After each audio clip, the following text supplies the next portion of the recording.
We met with our friends at the beginning of 2023 to figure out another kind of business that we could start doing. Grease Girls was starting to wind down. We did a few more meals for some friends. At that time, we had three consistent customers that were really dependent upon us. So we had to kind of wean them off our meals, so to speak, over a course of 2 months. So that shut down, and then we met with our friends to figure out what do we have in front of us. They don't want to cook. They don't want to do a cooking. Two things we noticed about the kids: they got a lot of time, Yes. and they've got a lot of energy. Mm-hmm. So we started looking around for what is close by that we could easily pick up and start stewarding.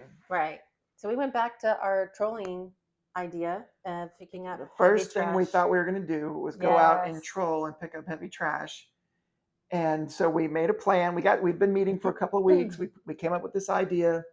We had some problems because since we're in this new house now, we can't have a garage sale. Our friends also could not easily have a garage sale. I don't think they had to have a permit, but they're tucked away in the neighborhood that's not quite as accessible. Nobody wanted to store the things at their house either. That was another issue. But we were thinking if we found some good stuff, maybe we could even sell it online. Right.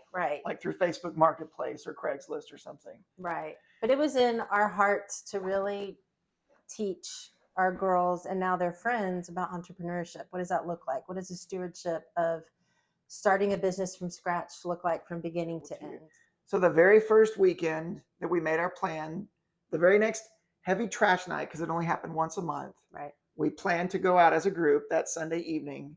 And the night that we went out, the city announced that this would be the last time that they would be doing it.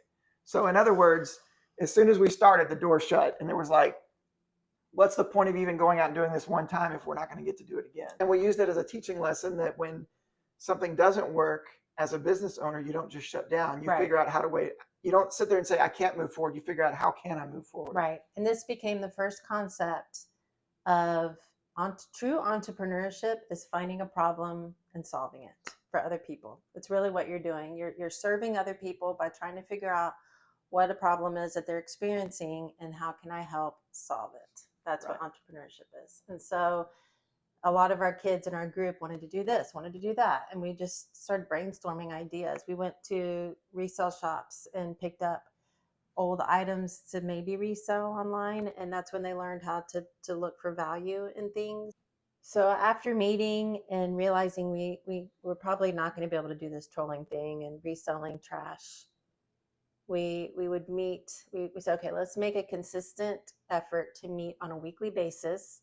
And then we need to figure out a name that represents who we are. And we started praying about it.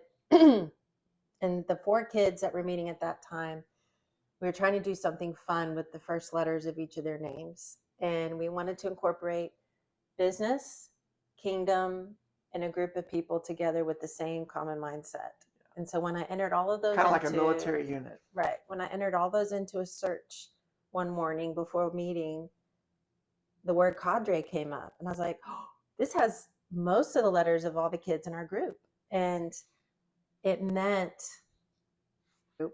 That's the meaning of cadre. Cadre, a small group of people specially trained for a particular purpose or profession. We'll put that up on the screen. That's cool because, and it was so awesome. It seemed so obvious that that's what God was leading us to. And so that day, all the kids agreed, yes, let's do that. And then we went in to get a DBA, which was doing business as. We filed it with our local county, and we took the kids in, had them watch how we filled it out together. We had to do it under my name because legally, at that time I was the only one over 18.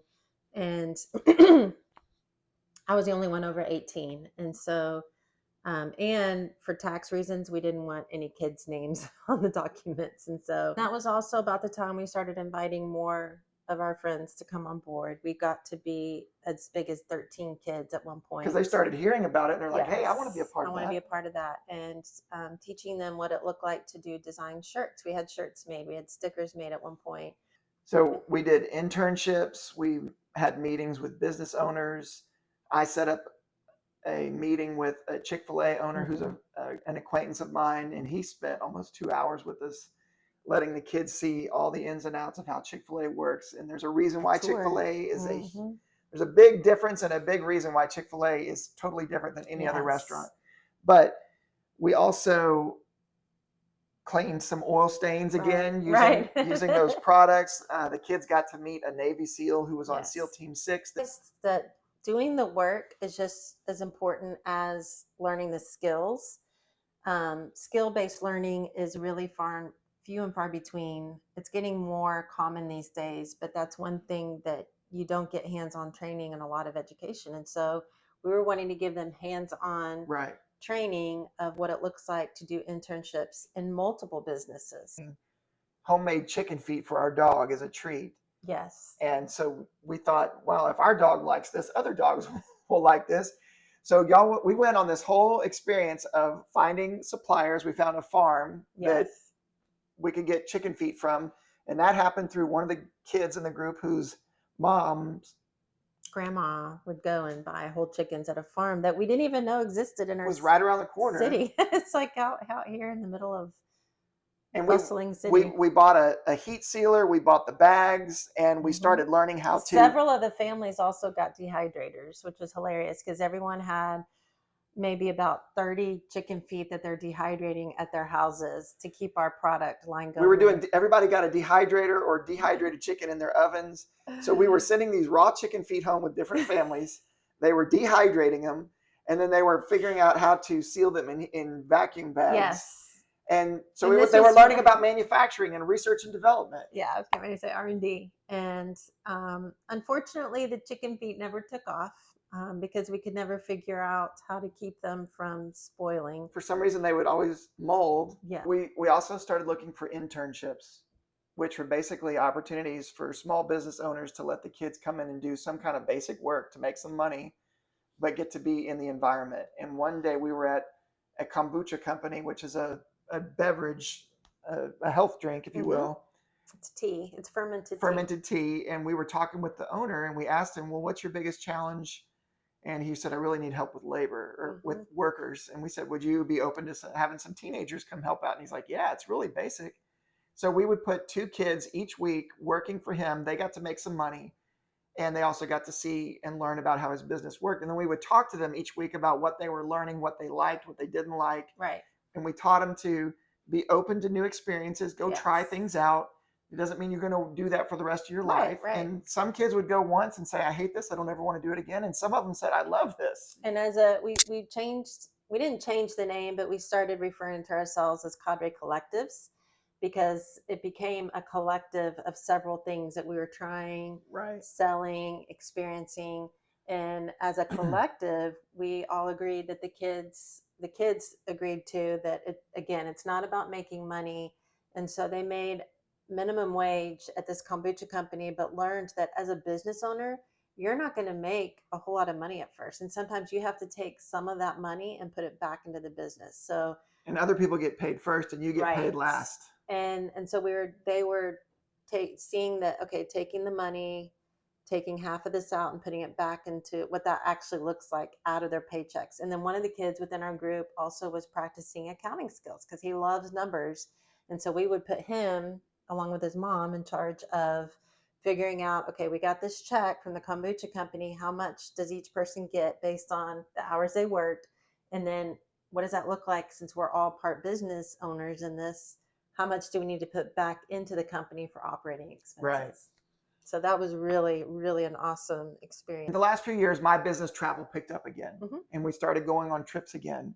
And on one of our trips, we did what we always do, which is pray, and we ask God to show us what the purpose is, what the treasure is for that trip. And one of the things that you were praying about was coffee, because the kids had expressed an interest in coffee. Yeah, we were trying to figure out a way to roast beans. And then a few minutes later, we met a man from South Africa living in Kentucky who was importing beans from Africa and selling these really amazing products. And we ended up building a relationship with him and becoming a distributor. Yeah. He would sell them to us at a discount because he was excited about what we were doing. And we started selling coffee. Yes. And we had a parent in our group. I would say we started trying to sell coffee because we didn't sell a whole lot of coffee beans, but yeah, so we put him on a Shopify account that we had at that time, and we were trying to do the chicken feet still. Yes. And thankfully we didn't sell any because they never took off. And the coffee beans at the same time. Trying to So sell we're them online. online on this store. Which was cool about that is the kids got to see how to set up an online store, and they got to learn about e-commerce and different internet solutions. So we were trying to sell it, that nothing sold, but we had a parent in our group that offered to, she does these large gift shows, and she offered to let us have a booth at one of her gift shows at the end of the summer last year. And we said, sure. So we scrambled together, figured out what that would look like to serve cups of coffee. And we did a dress your own coffee booth where we did not have like an espresso machine. The coffee was already brewed, but they could make iced coffee, hot coffee with syrups, sugar, and whipped cream. But the kids all had a part in setting that up and talking to customers and then taking payments from people as well. And that was, maybe we can flash some pictures up. That was really fun experience because we did that a handful of times to learn what it was like to even run that. But at that first show, the first one we had, we met someone that changed our lives and our trajectory of our lives. Yes. I would say we crossed paths with someone that God used to really change our lives. This lady comes up to get coffee, and our credit card processing machine or device we were having some connectivity issues. So I'm making conversation with her, and I asked who she worked with, and she says, I'm with Phenomenal Business Coaching. I work with Howard Partridge. And I was like, I used to work for Howard Partridge 25 years ago. And so we were connecting the dots. But while we're talking, one of the moms in our group realizes that they were long lost sisters. And so they reconnect, which was wild in and of itself. Well, long story short, a few weeks later, because of that conversation, I went and met with Howard Partridge. He invited us to his first conference, and we were able to bring the kids to it. And it all that's a whole nother chapter that we're in right now that we're going to talk about. But we got there because of coffee, which we got there because of cadre, and we got there because of all these other things we've talked about. Just starting with what you have. Yes. And letting God multiply it and lead you to the next step, even when you don't know what that next step is going to look like.